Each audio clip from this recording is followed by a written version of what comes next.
হরিচাঁদ চরিত্র সুধা অর্থাৎ আমাদের আকর গ্রন্থ শ্রী শ্রী হরিলামৃত, এর মধ্যে যে বৈদিক ও অবৈদিকের মিশ্রণ আছে সেটা মহাকবি তারকচন্দ্র সরকার নির্দ্বিধায় প্রথমেই উল্লেখ করেছেন। আমি সুকেশ মিত্র জয় যতটা পারছি সত্যকে তুলে ধরছি। কি বলেছেন? শ্রোতাগণ হংসবৎ দোষ ছাড়ি গুণ যত দুগ্ধবৎ করুণ গ্রহণ। শ্রী শ্রী হরিলামৃত পৃষ্ঠা ৩৯। শ্রোতাদেরকে হরিলীলামৃতের মধ্যে থেকে দোষ গুণ ছেড়ে দিয়ে গুণগুলো গ্রহণ করতে বলা হয়েছে রাজহংসের মতো।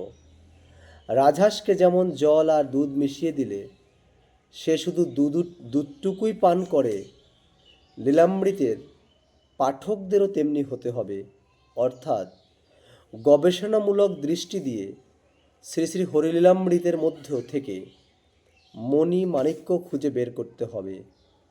এই আশা মহাকবি তারকচন্দ্র সরকার করেছেন।